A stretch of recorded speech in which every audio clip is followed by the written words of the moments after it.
listening to this song as the first Beatles song you've heard, I can't even imagine what that would be like, but okay, where do we begin here? There's a new Beatles single out, and there's a lot of people talking about it. And I've been thinking about it since I heard it. So I figured I kind of wanted to make this video just to kind of document this moment in history. And I've got a few things to say from a musician's point of view, which is, maybe different than some fans' point of view who don't produce music or don't make music. And so I just want to get that out. So first of all, I've been a Beatles fan my entire life. Thanks to my mom, really, because she used to play records at Christmas time, and it was always Beatles records playing then and throughout the rest of the year. And I got into them really early and learned all the lyrics, and I still have all the records. They're down there in that record hutch down there. And I collected a ton of stuff. And here's a picture from the 80s of my bedroom. And then when I became a musician later in life, it was I made a Beatles cover album called Beatles Phase, which was kind of my take on kind of reinventing a whole bunch of different Beatles songs. And it was a fun project for me to do. That was about 15 years ago or so, maybe more. But now here we are in 2023, and there's a new Beatles song out. You maybe heard that this was a tape. So this song, Now and Then, here's the album cover. Boom, take a look at that. Now and Then. It was from a tape that Yoko gave to Paul in 1994. John had recorded it in 1977. So he had this thing where he would set up a tape machine, ghetto blaster kind of thing, and he'd record himself singing and playing. And then he would use those as demos. And so Paul got that tape. And then in 1995, George, Ringo, and Paul, they did Free as a Bird and Real Love from the songs there. They were able to take enough of John's stuff and use it to do those two tracks. And they were pretty cool back then. When I heard those back when the anthologies came out, I was just blown away, and it was pretty cool to hear. But they couldn't do anything with the Now and Then song because the sound quality wasn't as good as the other ones. And John's voice and the piano were so intermingled that it was really hard to kind of tease it out. So, from a production point of view, they couldn't isolate John's voice, and they couldn't enhance the piano, or they couldn't enhance his voice. And it got very frustrating. And I guess George walked out of those sessions and just said, you know what, this one's not happening. So you've got now all these people online. They are talking about the album cover. It's very simple. And when I first looked at it, I totally hated it. I was thinking, what? So it was designed by a guy named Ed Ruscha. And I have never seen his other stuff. But apparently he's a text and imagery kind of guy. And I did learn that this is on canvas. So it is painted. So it's not like just somebody took some Photoshop thing and just chucked it together pretty quickly. This is a well thought out piece, and it was meant to invoke an emotional reaction, which it totally did. When I saw it, I thought, really? That's it? The color scheme is so downplayed, and it just it didn't say anything really to me right away. And I actually then, I was so confounded by this cover. I had a dream about it. And in this dream, I had this aha moment. And I took the image and I put it into Photoshop. And then I doubled the layer. And I took one of them and rotated it 180 degrees. And then I used the divide the layers.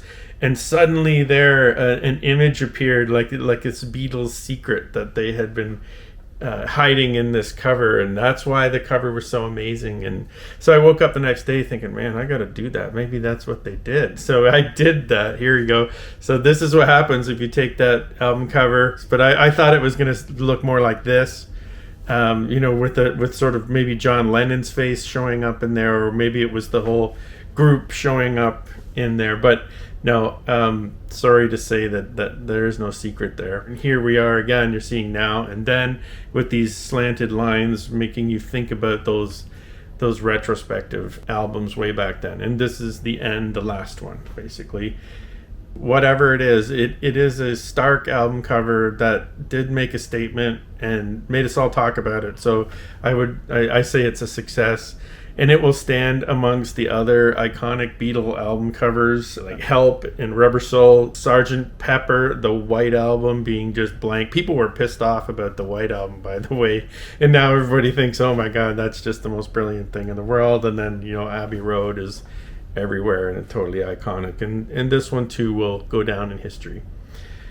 So on my first listen, I had worked all day. I was writing and at the computer, and I was thinking in my head, my reward for getting finished today is going to be, I'm going to listen to the Beatles song. So I took a few minutes. It was around 4:30 or so, and I threw it on thinking, okay, I'm just going to listen through this thing. And I didn't realize what I was getting myself into, because I had a very emotional reaction to it. I was kind of just pulled in. The song felt like it lasted about 30 seconds. Like it was just so, it just rushed over with full emotions. And at the end of it, it ended, and I was thinking, I was so surprised at so many little moments in the song, and then it ended, and I just sat there dumbfounded.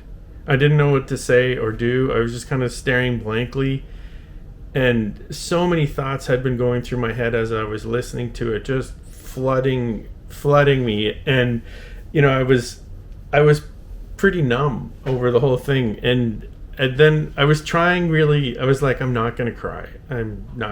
But I totally did. I just wept, and I was like, what am I crying about? What is this about? And it was because of several things. I was just so sad that this was the last thing the Beatles were going to put out, and it was really the end of an era, like the actual end. This is it. There's no more after this. And I also was thinking about Paul and Ringo, how hard it probably was for them to even complete this song and to play on it and to think about it and listen to it when it's finished, and hear John and George, the way that they were added to the song. And then, that must have just been heart-wrenching.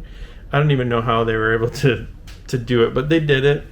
But I was also thinking about the world and how sad so many things are right now. We're dealing with war and hatred all over the world, and it's all consuming. And here we got this Beatles song, and John Lennon being the, let's have world peace, and he strived for that but never achieved it. And here we are, still stuck in a world of war. And I feel like the song kind of spoke to me on so many levels, and it was overwhelming and cathartic in so many ways. And I was kind of afraid to listen to it again, because sometimes if I have those kinds of emotional reactions to a piece of music, I avoid it, because I'm like, I better be careful. I'm not going to listen to that. And I'm one of those people who can hear a moment in music and I will just lose it, because I don't know, music has this way of, like, it's almost like programming in the brain. When it pushes the right buttons, you just lose it. Okay, I said I wanted to say a few things about this song from my perspective as a musician and a producer of music, because I think that a lot of people who are picking apart this song are missing a really important thing here. So they were complaining a little bit about the fact that as the last Beatles song, it's a bit of a downer. It's sad. As I mentioned, me and everybody else are crying after listening to it. But, why couldn't they put out something that was like more upbeat and sounds more like those positive Beatles songs? But people are missing the point on this, because as a musician, if you record music and write songs and create these projects, you're doing it all the time. Like, it's something you do, and you create songs sometimes and you have to abandon them for any number of reasons. Either, you go through difficult times, or you find technical or musical issues you just can't resolve. And so you just kind of shelf it. And sometimes they'll be shelved for a really long time, but you're always saying to yourself, I'm going to get back to it one day. I'm going to finish it, or going to get back to it. So here you got the Beatles, the two remaining Beatles, with this one song that they tried to finish in 1995 and had to abandon it.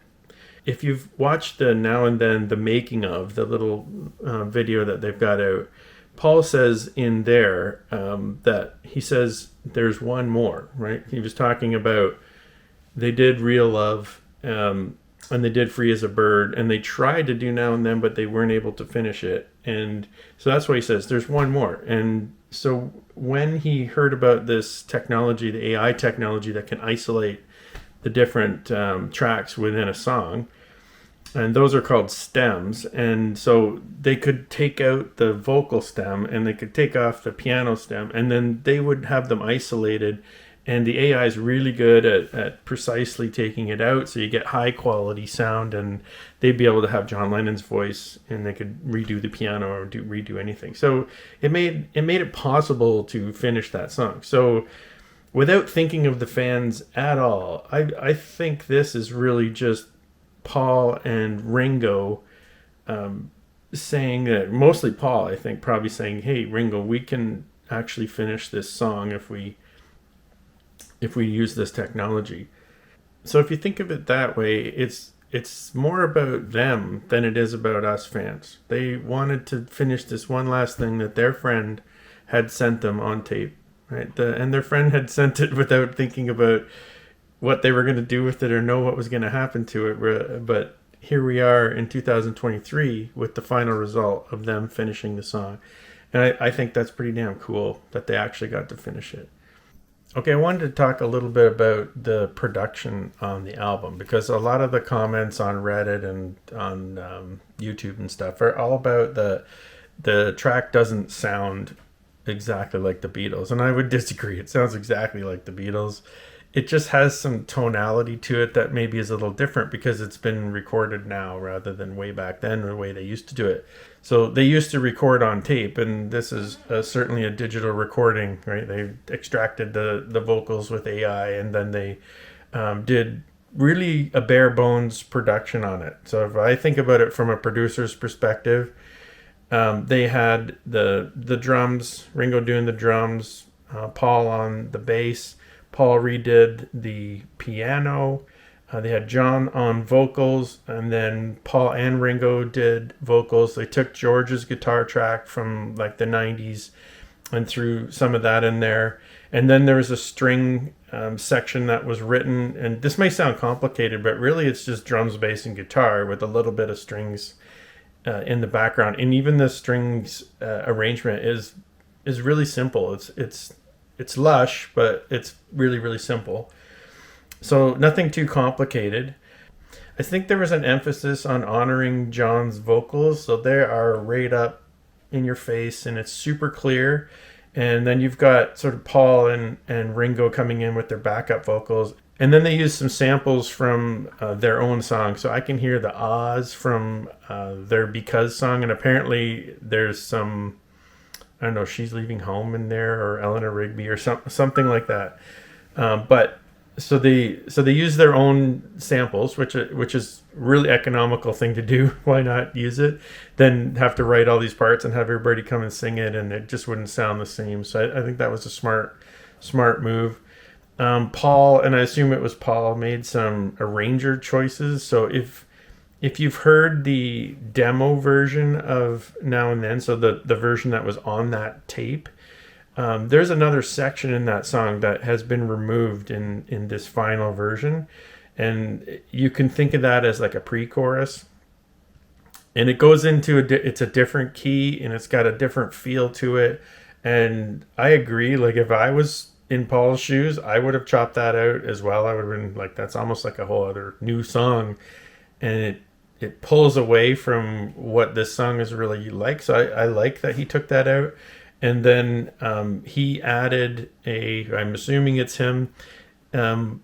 They added another section where it was suitable as a bridge, where they could put in a guitar solo that was reminiscent of the way George played his slide guitar, and Paul played the slide. And people complained that Paul's slide guitar was too simple and that he could have done so much better. But I don't know, if you're trying to honor somebody else, you don't want to outdo them, and you don't want to do anything that would draw attention away from them. It was meant as a homage to George's playing. So I think he did well with it. It's like only a few notes and it's all you need. But that was George too. Like George was the most economical solo guitar player. He taught every one of us about less is more. So I think that was really, really nice. I've read some complaints about the sound of the bass in the drums and saying that the drums don't sound like the way Ringo's drums used to sound like back on Abbey Road or